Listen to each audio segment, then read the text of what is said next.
नमस्कार। आपदा का सामना के एक और बहुत ही विशेष अंक में आप सभी दर्शकों का बहुत बहुत स्वागत है।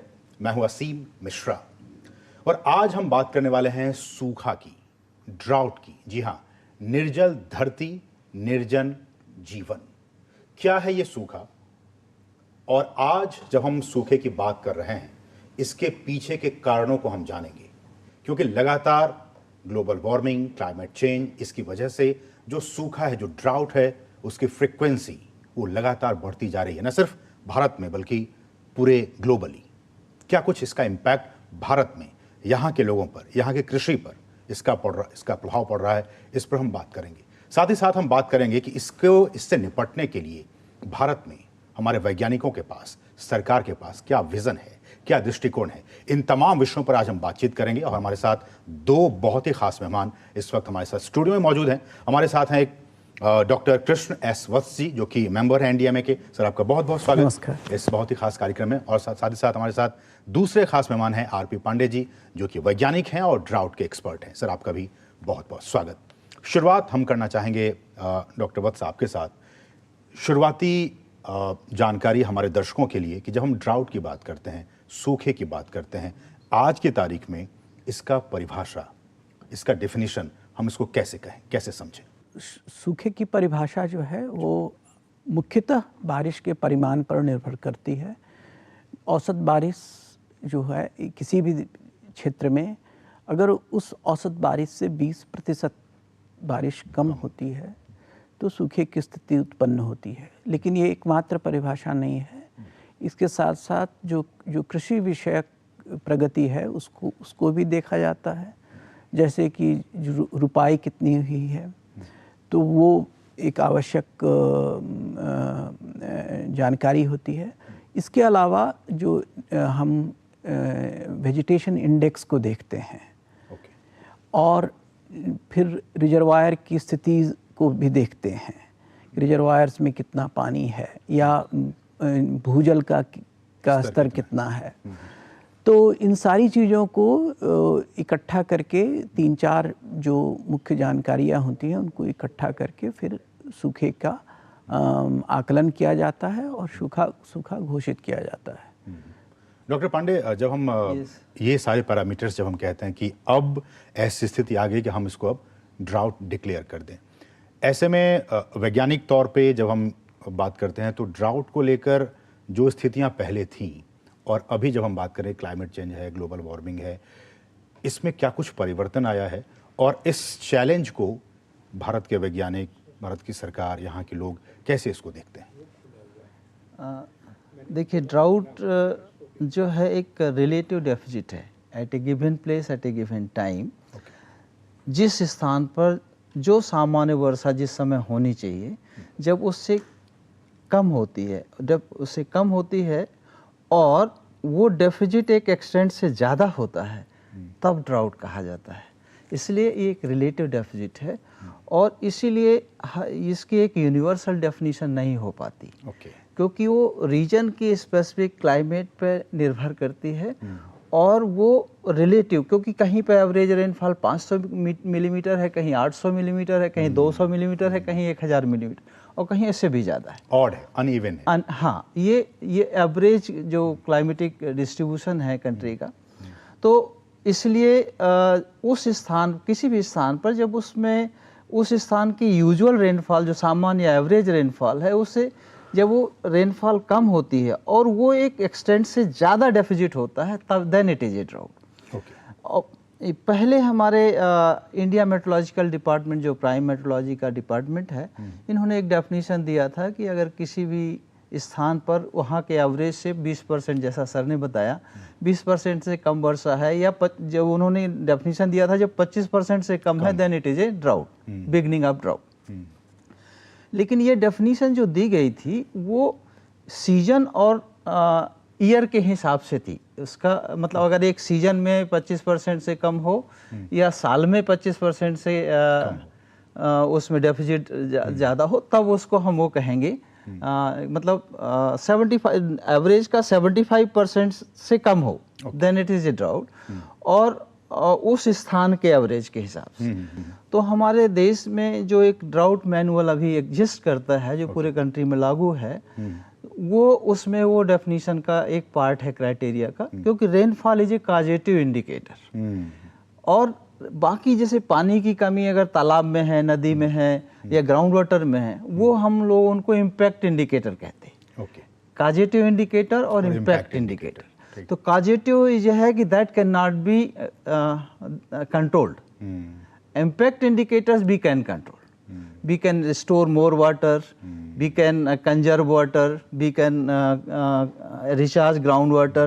So with various other measures, we can minimize the impact. जो कि हम कर सकते हैं। हाँ। लेकिन डॉक्टर वत्स, मेरा सवाल ये कि ठीक है, ड्राउट की स्थिति बनी और हमने उसको देखा समझा, लेकिन एनडीएमए की तरफ से हम किस कंडीशन में जाके हम ये कहते हैं या डिक्लेयर करते हैं कि अब ये एक आपदा है, ये एक डिजास्टर है? ये सारे निर्णय राज्य शासन के स्तर पर लिए जाते हैं। जो सूखा घोषित करना जो है वो राज्य शासन का अधिकार है, और राज्य शासन स्थानीय स्तर पर देखती है बारिश की स्थिति और वहाँ पर जो ज़मीन पर उपजी हुई स्थिति, किसानों की स्थिति, पानी की स्थिति। तो इन सारी चीज़ों को जैसा इन्होंने कहा स्टैंडर्डाइज प्रेसिपिटेशन इंडेक्स, वैसे ही एक वेजिटेशन इंडेक्स भी होता है। तो सैटेलाइट से इमेजेस होता है, उसको देखते हैं क्या स्थिति बनी हुई है, कितना वेजिटेशन की क्या स्थिति है, रोपाई की क्या स्थिति है। इन सारी चीज़ों का विचार करके राज्य शासन इसके बारे में निर्णय लेती है। और फिर एक बार जब निर्णय ले लेती है सूखा घोषित करने के लिए, तो फिर उसके बाद सूखे से राहत के लिए जो आवश्यक उपाय किए जाने चाहिए उसकी शुरुआत होती है। तो उसके लिए फिर एसडीआरएफ में जो स्टेट डिजास्टर रिस्पांस फोर्स एक फंड है, वो इसके लिए निश्चित उसके लिए राशि उपलब्ध की जाती है। और फिर जब राज्य शासन को और भी मदद की ज़रूरत होती है तो वो केंद्र शासन के पास आती है, और उस समय हम भी इस प्रक्रिया में शामिल होते हैं। ठीक है, मेरा अगला सवाल आप ही से होगा कि जब किसी स्टेट की तरफ से ये डिक्लेयर कर दिया जाता है कि हमारे स्टेट में अब ड्राउट वाली स्थिति है, अब ये आपदा वाली स्थिति है, तो ऐसे में एनडीएमए का क्या कुछ रोल होता है, सरकार का क्या कुछ रोल होता है, और कम्युनिटी के लेवल पे जो लोग इससे अफेक्टेड हैं या उसके आसपास के जो लोग हैं, वो किस तरह का रोल प्ले करते हैं? तो एक तो ये जो है कि जैसा इन्होंने कहा डॉक्टर पांडे ने कि जो ड्राउट मैनुअल है, तो ड्राउट मैनुअल के अनुसार सारे राहत के उपाय लिए जाते हैं। जैसे कि मान लीजिए आप बड़े स्तर पर मनरेगा के काम शुरू कर दें, ठीक, ताकि लोगों को रोजगार मिल सके। आप जल संवर्धन के काम शुरू करें, पशुओं के चारा की व्यवस्था करें, फिर बीज की व्यवस्था करें, पीने के लिए पानी की मुहैया करें। तो ये सारे उपाय एक as a matter of course इन सबको लागू किया जाता है। तो इन सब के लिए जो राशि की व्यवस्था होती है वो एसडीआरएफ से होती है, और कभी जब उसमें कमी होती है तो फिर केंद्र शासन राज्यों को मदद करता है। लेकिन जो दीर्घकालीन उपाय हैं उसके लिए फिर हम एनडीएमए की बड़ी भूमिका है। हम अभी हर 12 राज्यों में हम एक बहुत बड़े सूखा के निवारण के लिए एक बहुत बड़ा कार्यक्रम हम हाथ में ले रहे हैं, जिसमें सारे किसानों को इकट्ठा कर रहे हैं। हर किसान के लिए कितनी लागत होनी चाहिए और किस तरह के उपाय लिए जाने चाहिए। सिर्फ जल संवर्धन की व्यवस्था है, बीज की व्यवस्था है, उसमें जो ऑफ फार्म लाइवलीहुड्स है उसकी व्यवस्था है। तो ये जो है इसको हम कहते हैं कि जैसे आप मान लीजिए एक बीज भंडार बनाएं, है ना, खेतों में अच्छे मेड़ की व्यवस्था करें ताकि वो पानी रुके वहाँ। तो पानी रुकना और पानी का जो भूजल का स्तर बढ़ाना, ये एक बहुत बड़ा उपाय है जिसके कारण आप सूखे पर मात दे सकते हैं। तो अगर पानी का ठीक ठाक से इस्तेमाल हो, संरक्षण हो, तो हाँ संरक्षण हो, तो हम कम बारिश के बाद भी सूखे की स्थिति से निपट सकते हैं। तो मुख्य ये है कि हमारे जो जलाशय हैं, हमारे जो वाटर बॉडीज हैं, है ना, लेक्स, पॉन्ड्स जो भी हैं, है ना, टैंक्स, तो इन सब में पानी की मात्रा रहनी चाहिए और वो उस पर पूरा ध्यान रहना चाहिए कि पानी जो है वो उसकी कमी ना हो, है ना। हाँ जी, वेस्टेज भी ना हो। वेस्टेज भी ना हो। डॉक्टर पांडे, ये तो हुआ कि चलिए सरकार की तरफ से क्या कुछ कदम उठाए जाते हैं, लेकिन हमने देखा है अपने आम जीवन में कि इसका जो सबसे बड़ा इम्पैक्ट है वो किसानों पे पड़ता है जी। जो मार्जिनेबल जो सेक्शंस हैं सोसाइटी के, उस पे ज़्यादा इम्पैक्ट पड़ता है, महिलाओं पे पड़ता है, बच्चों पे पड़ता है। तो इससे निपटने के लिए कैसे इसको मिटिगेट किया जाए? जी, ये एक बहुत बड़ा पहलू है, क्योंकि actually drought is such A disaster which impacts all aspects of the life. It affects our economy. It affects our all usual activities, and it affects our economy badly, particularly the farmers' economy. क्योंकि agriculture based हमारी economy है भारत की, and more particularly the rain-fed regions. The regions which depends on the crop depends on the rain only. Those regions are very badly affected, because the drought in many regions, particularly in semi-arid and arid region, the occurrence of drought makes the agriculture on and off. वहाँ या तो पूरी तरह shut down हो जाता है और फिर रेन आती है तो शुरू होता है, और उससे किसानों को 80 से 90% इवन 100% लॉसेस हो जाते हैं एग्रीकल्चर, क्योंकि पहले के टाइम पे भी जब कम रिसोर्सेज थे, लोगों के पास पंप वगैरह अफोर्ड करने की कैपेबिलिटी नहीं थी, तब तो 100% ही एग्रीकल्चर से लॉस हो जाता था, और लोग इवन अपनी एसेंशियल ज़रूरतें पूरी नहीं कर पाते। बिल्कुल जी। अभी जो हमारा नेशनल ड्राउट मैनुअल बनाया है, I am one of the author of that manual. उसमें SPI है जो कॉजेटिव इंडेक्स है, उसमें साथ ही साथ हम लोगों ने न्यूमेरिकल मेथड्स उसमें दिया है कि रिजर्वायर स्टोरेजेस पर्टिकुलर लेवल से नीचे जाता है, उसके लिए फार्मूले दिए हैं। तो वो हम ड्राउट की कंडीशन में कह लाएंगे। वेजिटेशन इंडेक्स जो है सैटेलाइट इमेजेस से, यहाँ MNCFC है हमारा मिनिस्ट्री ऑफ एग्रीकल्चर के अंदर, वो हर 15 दिन में वेजिटेशन इंडेक्स जारी करता है, उससे डेटा डिराइव करके कि किस जगह वेजिटेशन का लेवल कम हुआ है, वो एक इंडिकेटर हो जाता है। ग्राउंड वाटर लेवल का इंडिकेटर जो यूजुअल रहता है उससे घट जाता है, तो ग्राउंड वाटर लेवल इंडिकेटर का तो उसके लिए भी हम लोगों ने फार्मूलाज उसमें दिए हैं कि इस तरह से यूज़ करना है। और स्टीम फ्लो ड्राउट इंडेक्स जो कि स्टीम फ्लो का क्वांटिफाई करता है कि अगर फ्लो इस लेवल से पर्टिकुलर जगह पे इस टाइम पे नीचे है तो वो ड्राउट कंडीशंस में, तो ऑब्जेक्टिव डेफिनेशंस हैं।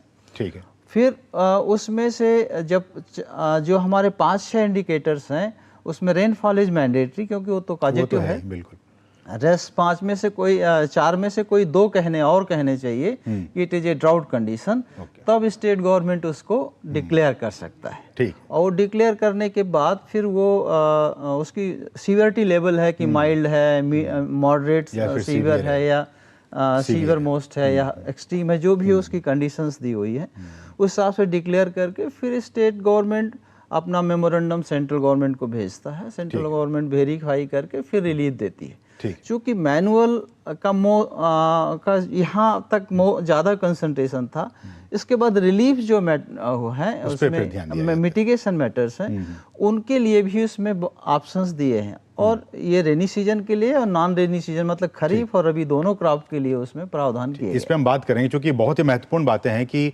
जब हम ड्रॉट की बात करते हैं, सूखे की बात करते हैं, तो सरकार की तरफ से ऐसे वो कौन से कंडीशंस हैं, और जब मैनुअल्स की बात आती है, उन मैनुअल्स में क्या कुछ लिखा हुआ है। हम रुकेंगे यहाँ एक बहुत ही छोटे से ब्रेक के लिए। आप देखते रहिए DD न्यूज।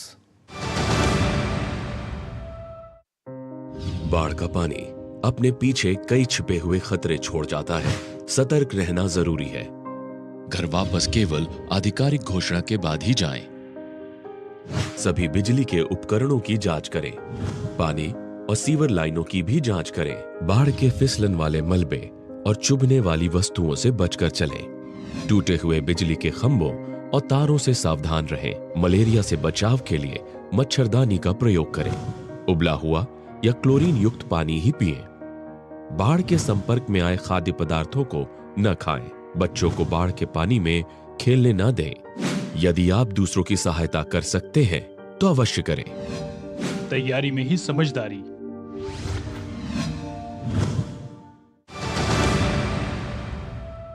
और ब्रेक के बाद आपका फिर से स्वागत है। आप देख रहे हैं आपदा का सामना, और आपदा का सामना में आज के अंक में हम बात कर रहे हैं ड्राउट की, यानी कि सूखा की। और सबसे ज्यादा इंपैक्ट, जैसा कि हमने कहा, अगर किसी पे पड़ता है तो वो मार्जिनलाइज्ड सेक्शन जो है हमारे सोसाइटी के, उन पे पड़ता है।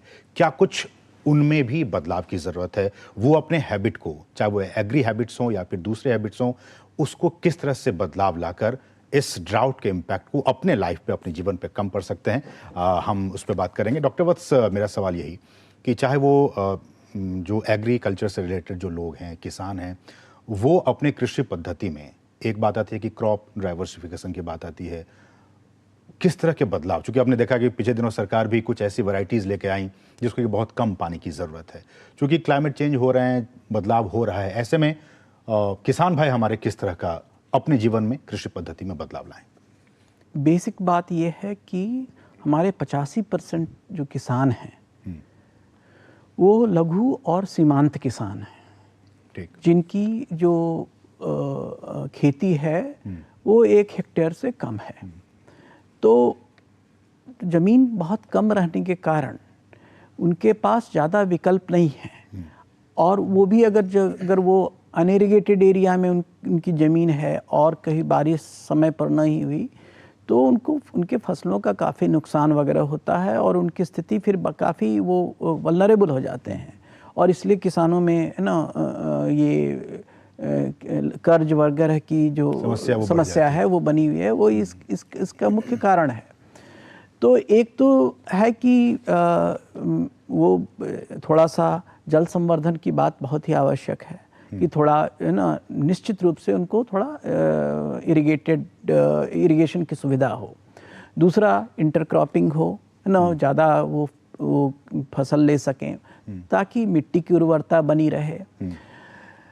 तीसरा ये है कि जो खेती के साथ साथ है ना, जो दूसरे व्यवसाय भी करना बहुत ज़रूरी है, जिसे हम कहते हैं कि है ना एक ऑफ फार्म लाइवलीहुड, जोड़ धंधा जिसको कहते हैं, वो कि आप डेयरी का काम करें, आप पोल्ट्री का काम करें, आप और भी जो फूड प्रोसेसिंग है, उन सब चीज़ों में सिर्फ और सिर्फ कृषि पर ही डिपेंडेंट ना रहे। कृषि पर डिपेंडेंट अगर हो जाएंगे और तो फिर वो वल्नरेबिलिटी की स्थिति बनी रहती है, लाइवलीहुड पे आपके बिल्कुल।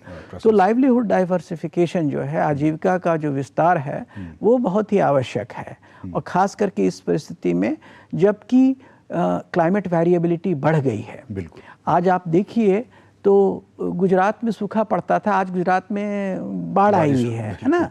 तो और कई क्षेत्रों में, बिहार में आज, उत्तर बिहार में जो बारिश है वो कम हुई है। वहाँ तो बारिश और बाढ़ और सूखे की स्थिति लगातार बनी तो अभी सूखे की कभी बाढ़ कभी सूखे। तो ये जो है, ये क्लाइमेट वेरिएबिलिटी बढ़ जाने के कारण कई जिलों में आप देखेंगे कि पूरे प्रदेश में जो औसत वर्षा है वो एकदम जैसे होनी चाहिए वैसे है, लेकिन किसी जिले में बहुत कम बारिश है, किसी जिले में ज़्यादा बारिश है।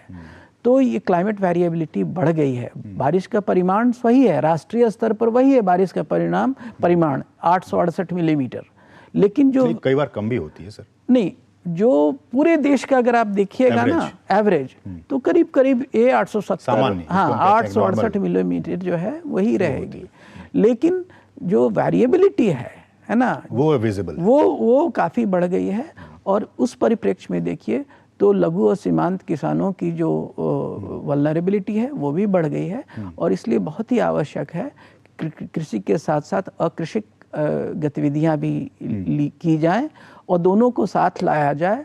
और जो थोड़ी सी और ना ऑर्गेनिक फार्मिंग हो, पानी का स्तर बढ़े, इंटरक्रॉपिंग हो, ये सारी चीज़ें जो हैं, थोड़ा किसानों का वैज्ञानिक जो जानकारियां हैं, स्त्रियों का ज़्यादा से ज़्यादा इसमें सहभाग मिले, उनको भी जानकारी मिले, थोड़ी वहाँ साक्षरता भी बढ़े।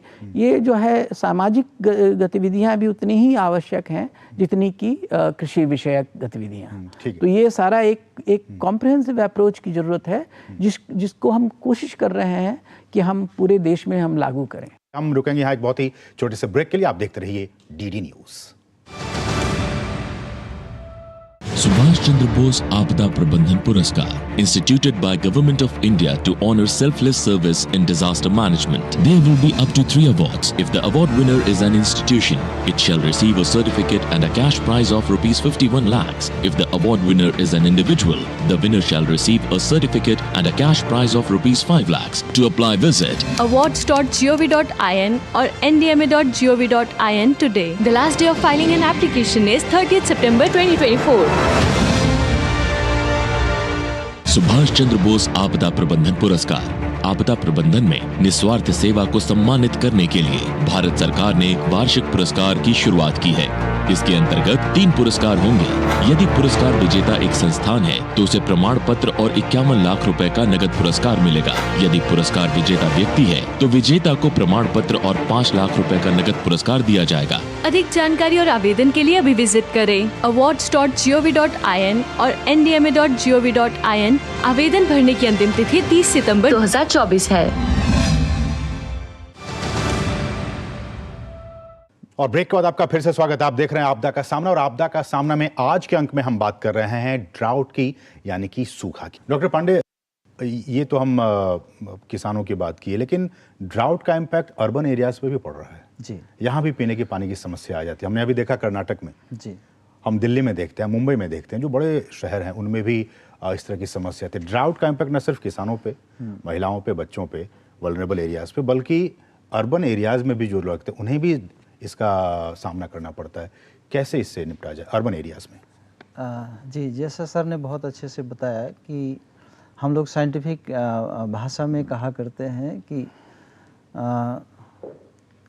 occurrence of drought is directly proportional to the variability of rainfall.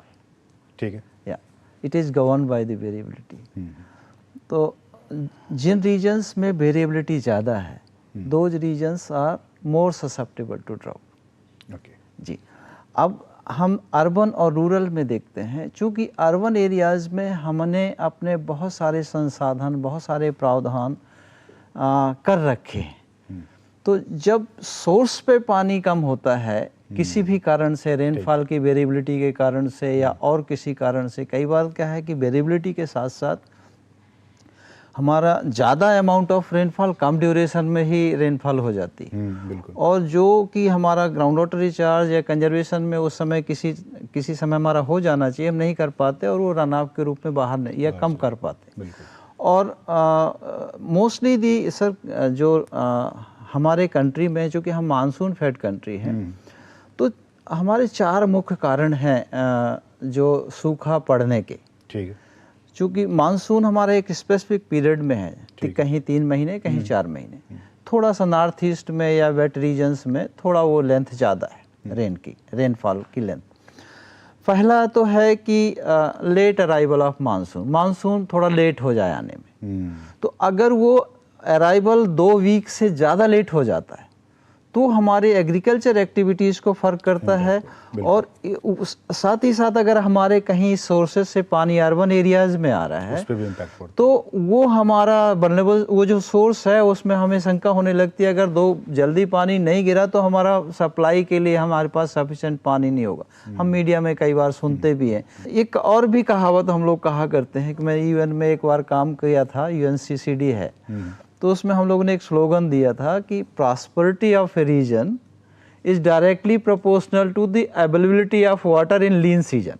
बरसात के सीजन के अलावा अगर जल की उपलब्धता ठीक है, फ्रेश वाटर की, तो वो एरिया सामान्यतः संपन्न है। लोग तो कहते हैं पैसे हो तभी समृद्धि आती है, लेकिन आप कह रहे हैं कि पैसे नहीं, पानी अगर हो तभी समृद्धि आती है। बहुत अच्छा। और ये इसकी for economic development fresh water होना चाहिए। ऑन द अदर हैंड अगर बहुत एक्सेस वाटर है, फ्लड इफेक्टेड, कोई भी हैजार्ड जहाँ फ्रिक्वेंट आते हैं, वहाँ प्रॉस्पेरिटी नहीं होगी, कम प्रॉस्पेरिटी होगी।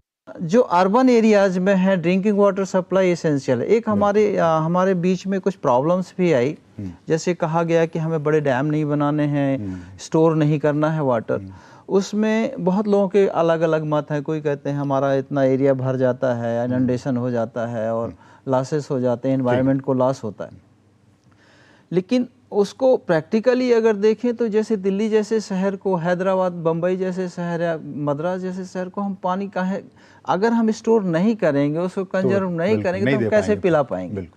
तो उसको बैलेंस में सोचना जरूरी है। और अर्बन पर्सपेक्टिव में मेरा तो सीधा, मैं एज ए साइंटिस्ट आई से conserve water and conserve water, जहां हो सके संभव पानी को संरक्षण कर लीजिए, देन इट विल बी। ठीक है, समय की कमी है। एक आखिरी कमेंट डॉक्टर वत्स साहब से चाहूंगा। एक मैं थोड़ा सा 1 सेकंड में बोलूंगा। जो सूखा और बाढ़ है वो एक ही सिक्के के 2 पहलू हैं, बिल्कुल ना। तो जहां ज्यादा बाढ़ आएगी वहां ज्यादा सूखा भी होगा। बाढ़ क्यों आती है? क्योंकि आपके पास स्टोर करने की जगह नहीं है, बची है, परमिएबिलिटी नहीं है। आपने पूरे शहरों को कंक्रीट से ढका हुआ है। तो जब पानी नीचे नहीं जाता है तो वो जब जिस दिन बारिश खत्म होगी वहाँ भूजल का स्तर नीचे चला जाएगा, फिर पानी की समस्या बन जाएगी। तो वो शहरों में जो है सूखे की स्थिति बन जाती है, अर्बन प्लानिंग। तो वो बहुत ही आवश्यक है कि शहरों में भी आप जल संवर्धन की बात जरूर करें, और जो बारिश हो रही है, जो भी बारिश हो रही है, उसको हम इकट्ठा करें, उसको कंजर्व करें, तभी हम शहरों में भी सूखे की स्थिति पर मात कर सकते हैं। समय इतना ही है। डॉक्टर वत्स आपका बहुत बहुत शुक्रिया, डॉक्टर पांडे आपका भी बहुत बहुत शुक्रिया। मुझे लगता है कि इस कार्यक्रम के जरिए, इस विषय के जरिए आपको एक होलिस्टिक एक अप्रोच आपको एक मिला होगा कि किस तरह से ड्राउट, सूखा, हम कैसे सूखे को देखते हैं, हमारा अप्रोच कैसा होता है, सरकारों का अप्रोच कैसा होना चाहिए, जो वैज्ञानिक हैं वो किस तरह से सोचते हैं, और सामुदायिक लेवल पे, व्यक्तिगत स्तर पर हम किस तरह का रोल प्ले कर सकते हैं। फिलहाल इस कार्यक्रम में बस इतना ही। डॉक्टर वत्स आपका बहुत बहुत शुक्रिया इस कार्यक्रम में जुड़ने के लिए। डॉक्टर पांडे आपका भी बहुत बहुत शुक्रिया। तो इसके साथ ही इस विशेष कार्यक्रम में आज के लिए बस इतना ही। मुझे और हमारी पूरी टीम को दीजिए अनुमति। नमस्कार।